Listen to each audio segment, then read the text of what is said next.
Suatu kali saya datang ke suatu tempat. Dalam tanya jawab ada yang bertanya. Apa pertanyaannya?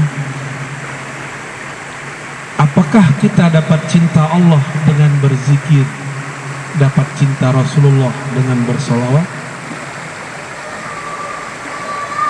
Saya lihat yang bertanya masih kecil, tapi pertanyaannya seperti orang yang sudah dewasa.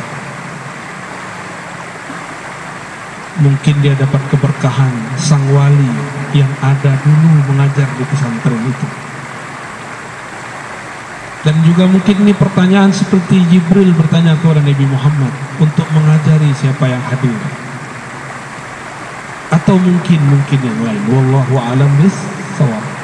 Yang pasti pertanyaannya, apakah dengan zikir kita jadi cinta Allah? Allah jadi cinta kita? Apakah dengan salawat kita dapat cinta Rasulullah?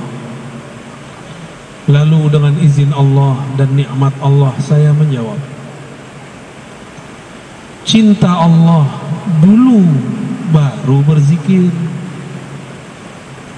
cinta Rasulullah dulu baru bersalawat. Dari mana dalilnya? Dalilnya dari Quran, surat Muhammad sallallahu alaihi wasallam ayat 19. Fa'lam annahu la ilaha illallah. Fa'lam dulu. Al-Imam Al-Bukhari menerjemahkan kata fa'lam, al-ilmu qabla al-qawli wal-amal. Berilmu dulu, baru katakan dan amalkan. Jangan dibalik. Beramal dulu baru berilmu, itu tidak tepat. Maka fa'lam, pelajari dulu siapa yang engkau sebut, baru sebut namanya. Maka ringanlah menyebut namanya. Mau 1000, 2000, 3000, 5000, 10.000, 70.000, ringan. Tapi kalau belum kenal namanya, 33 pun terasa berat. Kalau sudah cinta, jangankan duit 50.000. Kalau kita punya 5M pun kita kasih. Tapi kalau belum kenal nih, traktir 5.000 pun kita berat. Benar. Itu baru makhluk, apalagi Khalik. Kalau belum kenal, ada orang telepon kita, "Bang, jemput aku bang."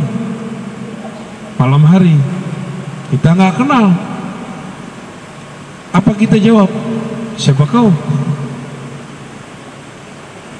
Tapi kalau sudah kenal suaranya, ada Pak Adinda, maka kita jemput dia kalau kita sudah kenal. Karena kenal pasti cinta. Udah cinta baru berkata-kata dan beramal. Itulah makna daripada surat Muhammad ayat 19. Sayyidina Abu Bakar As-Siddiq setiap kali menyebut nama Allah, badannya langsung bergetar. Dia tidak sanggup mengeraskan suaranya. Maka dikenallah Sayyidina Abu Bakar Siddiq, zikirnya lembut. Dalam bahasa Arab, az-zikr al-khafi atau sirri, zikir yang sir, yang lembut. Karena dia kenal siapa yang dia sebut. Tapi Abu Bakar ditanya, apa yang disebut makrifat, mengenal Allah? Jawaban beliau, ketika engkau mengaku, semakin mengenalnya, semakin engkau mengaku bahwa pengetahuanmu tidak ada apa-apanya. Ini baru faham tauhid pembagian sekian, baru faham sifat 20, sudah merasa alim. Belum, itu belum. Bahkan satu huruf pun itu ada nama, ada makna di dalamnya. Kita baca al-lafaz Allah, alif di situ sudah ada maknanya. Jika tidak ada maknanya, kenapa Allah mengatakan alif lam mim? Karena satu alif ada makna. Itulah perbedaan kitab suci ini dengan kitab suci yang lain. Kitab suci Al-Quran, jika diterjemahkan, terjemahannya bukan Quran, namanya terjemahan. Al-Qur'annya bukan itu, karena terjemahan dari makhluk, sedang Quran bukan dari makhluk. Maka tidak sah sholat pakai terjemahan. Allahu Akbar, dengan nama Allah yang Maha Pengasih lagi Maha Penyayang. Segala puji milik Allah Rabbul Alamin, pencipta alam semesta. Enggak sah, sholatnya langsung batil. Ya, itu sholatnya langsung batil. Al-Quran turun dari sananya sudah bahasa Arab, maka dapat dipastikan gak usah pakai hadis palsu. Bahasa langit, bahasa luh mahfuz, bahasa surga, bahasa para malaikat, itu bahasa Arab yang murni. Cukup ini. Bahkan Allah pun berkalam-kalam dengan hambanya dengan bahasa Arab. Dalilnya apa? Allah turunkan di arasnya surat Al-Fatihah. Jadi salah satu oleh Nabi ketika beliau diangkat Mi'raj, Allah langsung turunkan surah Al-Fatihah. Dialog Nabi dengan Allah. Bismillahirrahmanirrahim, itu pembuka. Sayyidina Nabi SAW membuka lagi, Alhamdulillahi Rabbil Alamin. Allah jawab, Hamidani abdi, hambaku telah memuji-mujiku. Setelah Alhamdulillah apa? Ya, bangun bertidur nih. Ar-Rahmanir Rahim. Apa kata Allah? Asna alayya abdi, hambaku sangat banyak memujiku. Maliki yaumiddin, sama Allah juga jawab begitu. Wali abdi ma sa'al, Allah tambahkan, apa yang dia minta aku pasti kasih. Iyyaka na'budu wa iyyaka nasta'in, sampai akhir Allah mengatakan aku kasih, aku beri. Maka tiadalah orang mendirikan makna Al-Fatihah lalu membacanya dengan lisannya, melainkan Allah Ta'ala kabulkan semua hajatnya kalau baca Fatihahnya benar. Ya, kalau baca Fatihahnya, saya sudah baca Fatihah kok nggak sampai-sampai, berarti Fatihahnya belum dialog dengan Allah Subhanahu wa Ta'ala. Ketika Nabi naik ke arasy Allah, Allah turunkan di situ, maka ada ayat yang belum tertulis sebagai ilmu Al-Quran. Dalam ilmu Al-Quran disebut dengan ma'rifatu makan nuzulil ayat, mengetahui tempat turunnya ayat. Belum ada yang menyebut arsy, samawi, ardi. Yang baru ada laili nahari, turun siang hari, turun malam hari. Makki madani, turun di Mekah, turun di Madinah. Tapi kita tambahkan ilmu Quran di akhir zaman, ya, bahwa Al-Fatihah adalah ayat arsy, ayat yang turun di arsy Allah Subhanahu wa Ta'ala. Itulah yang dibawa. Oleh karena itu solat hanya sah dengan Al-Fatihah. Jangan debat lagi kalau ada imam baca atau tidak, jangan debat lagi. Nabi cukup mengatakan la salata liman lam yaqra bi Fatihatil kitab. Hadis Bukhari dan Muslim. Tidak sah salat kamu sampai engkau membaca Al-Fatihah. Mau imam makmum sama, namun adabnya imam dahulu baca baru kita baca. Kenapa? Karena munajat dialog ini tidak bisa diwakilkan kepada imam. Meskipun ahli fikih bilang bahwa kalau imam baca cukup bagi makmum, betul, itu jaminan. Tapi jika dia seorang hamba, dia harus berdialog dengan Rabbnya. Maka saya termasuk orang yang sangat kagum dengan mazhab Imam Muhammad bin Idris Syafi'i. Beliau berdasarkan hadis ini mengatakan, mau imam mau makmum wajib baca Al-Fatihah, karena dialog munajat hamba tidak dapat diwakilkan kepada seorang sahaja. Jadi gak usah debat Pak. Debat itu belakangan, hadisnya tidak ada perdebatan. Yang tidak boleh baca keras-keras di belakang atau baca aja lebih dahulu dari imam, itu yang tidak boleh. Jadi dialog di arah sana bukan dengan tasyahud yang kita baca at-tahiyatu lillah. Itu hadisnya kurang sahih, bahkan tidak sahih. Yang sahih adalah dialog arsyiyah, ayat arsyiyah, surat Al-Fatihah. Oleh karena itu membaca ayat-ayat yang ada di Al-Fatihah, 7 ayatnya wajib secara mutlak, membuat salat menjadi sah atau salat menjadi tidak sah. Guru-guru kami yang ahli ma'rifat mengkalamkan kepada kami, apakah salawat Allah kepada hambanya? Maka beliau mengatakan, salawatullah ala abdihi suratul Fatihah. Salawat Allah kepada hambanya adalah turunnya surat Al-Fatihah. Salawat artinya turunnya rahmat. Dialog yang ada dalam Al-Fatihah membuat rahmat turun kepada pembacanya. Oleh karena itu, kalimat di hadisnya la salata, tidak dianggap salat. Liman la yaqra, liman lam yaqra, bagi yang tidak qara'a. Apa arti qara'a? Jama'a bainar zahir wal batin. Qara'a bahasa Arab artinya menggabungkan zahir dan batinnya, baru disebut qira'ah. Inna alaina jam'ahu wa qur'anah. Quran di situ artinya kumpulkan. Berarti orang yang disebut membaca Al-Quran, orang yang mengumpulkan batinnya dan zahirnya dalam satu lafaz. Gimana? Tadi sudah baca qira'a Al-Fatihah belum? Belum ya? Lain yang dibaca, lain yang dikumpulkan ingatan dengan kolbu. Dari kolbulah kita membaca Al-Fatihah. Bismillahirrahmanirrahim. Dengan nama Allah. Allah itu bahasa kolbu. Ar-Rahman, yang mengasihi, yang maha kasih, yang maha sayang. Kasih sayang bukan ada di badan, bukan ada di muka. Tidak ada namanya muka terkasih, yang ada kolbu yang mengasihi.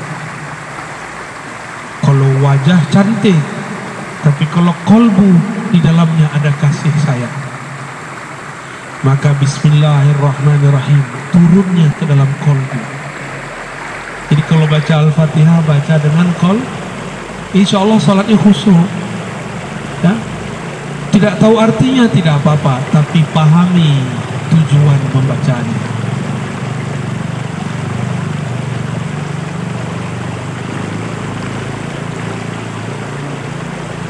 Lalu kembali ke pertanyaan yang tadi. Saya menjawab dengan apa tadi? Sebelum engkau zikir, cintalah kepada Allah. Sebelum engkau sholawat, cintalah kepada Rasul. Nah, tadi itu zikir, sekarang Rasul Sallallahu Alaihi Wasallam. Jika benar kita rindu Rasulullah Sallallahu Alaihi Wasallam, pasti disebut namanya mata berlinang. Jika disebut namanya dada kita bergetar. Jika benar cinta kepada baginda Rasul Sallallahu Alaihi Wasallam, karena setiap kekasih pasti rindu kepada kekasihnya. Tapi menjeritlah kepada Allah, ya Allah, betapa kerasnya hatiku disebut nama kekasihku, kekasih engkau, kekasih alam semesta, Habibullah, Habibur Rahman, tapi hati kami tidak juga bergetar.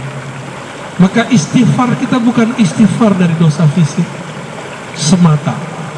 Kita pun istighfar, ya Allah, ternyata hatiku, jiwaku, ruhku tidak kenal kepada Bapak ruhku, baginda Rasul Sallallahu Alaihi Wasallam. Apa yang mesti kita kenali dari Rasulullah Sallallahu Alaihi Wasallam? Beliau mengatakan, ana Muhammad, aku nama jasadku Muhammad. Ana Ahmad, aku ruhku bernama Ahmad. Ana Aqib, aku tugas kerasulanku, kenabianku Aqib, penutup semua rasul dan nabi. Ana Mahi, aku pembawa syariat risalah, menghapus semua risalah terdahulu. Beliau menyebutkan hanya beberapa sifatnya, beberapa namanya. Maka sebanyak apa kita kenal namanya, sebanyak itulah kita kenal baginda Rasul sallallahu alaihi wasallam. Tapi dari semua nama itu, yang paling inti adalah Muhammad Habibullah, Ahmad Ruhullah. Nabi Muhammad itu Habibullah, ruhnya adalah hembusan dari Allah. Dari hembusan itulah ruh kita ada. Itulah makna ayat, setelah aku ciptakan tubuh, nafakhtu fihi min ruhi, aku tiupkan ke dalam tubuh itu rohku, Ruhullah Ahmad.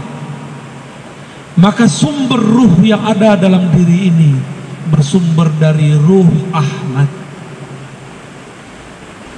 Maka kita ini adalah pecahan daripada ruh Ahmad.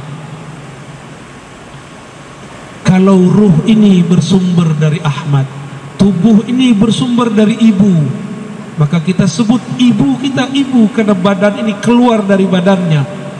Ruh kita keluar dari ruh Ahmad. Maka ulama kita ahli ma'rifat memberi istilah Ahmad Ummul Arwah, Ahmad Ummur Ruh. Ahmad adalah ibunya sekalian ruh. Jadi kalau bersalawat katakan, Assalamu alayka ya Sayyidana Ahmad, ya Ummar Ruhina, ya Umma Arwahina.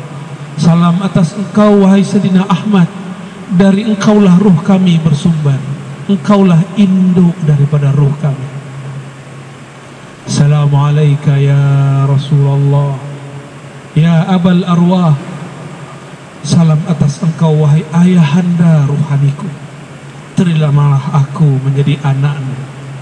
Kita ini anak-anak Rasulullah sallallahu alaihi wasallam. Inilah rahasianya kenapa Rasul sallallahu alaihi wasallam ketika dilempar oleh orang Taif tidak balas dengan doa kualat. Beda dengan Nabi Nuh, beda dengan nabi-nabi terdahulu.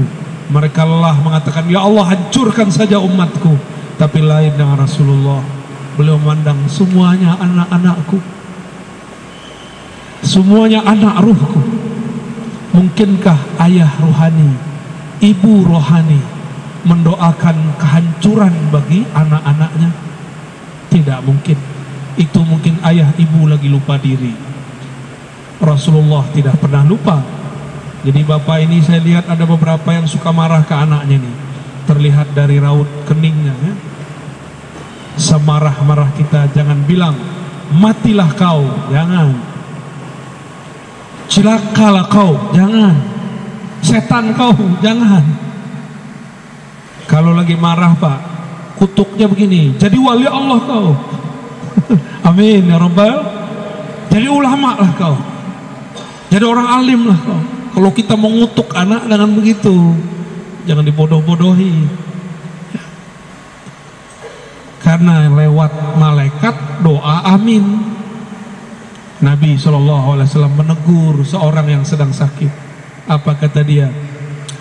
Malangnya nasibku, beberapa hari ini sakit, cilakalah badanku. Nabi kata, mah, diam, jangan katakan yang buruk-buruk. Fa innal malaikata yu'minuna ala ma taqulun. Jangan berbicara yang buruk-buruk, karena malaikat mengaminkan yang kalian katakan. Ya, sepakat ya. Jangan ngutuk anak dengan yang buruk. Kalau ngutuk dengan yang baik, Pak. Baik. Sudah faham kenapa Nabi berbeda dengan Nabi Nuh. Walaupun umurnya 950 tahun, Nabi Muhammad cuma 63 tahun secara fisik. tapi ruhani Nabi lebih tua dari Nabi Nuh. Ruhani Nabi Muhammad itu induknya ruh Nabi Nuh. Maka Nabi Nuh tidak sanggup melewati kemuliaan ruh Nabi Muhammad sallallahu alaihi wasallam. Maka kalau bersolawat, Pak, saya ijazahkan satu solawat dibaca dalam hati. Assalamu alayka ya abati ya Rasulullah, atau pakai tambah Assalatu wassalamu alayka ya abati ya Rasulullah. Salawat dan salam atas engkau, wahai ayahanda ruhaniku Rasulullah sallallahu alaihi wasallam. Coba sama-sama. Assalatu wassalamu alayka ya abati ya Rasulullah. Salam atas engkau, salam rindu atas engkau, wahai ayah ruhani kami. Terimalah kami menjadi anak-anak ruhani. Amin ya rabbal Al-Fatihah. Ar-Rahman Iyyaka Shiratal.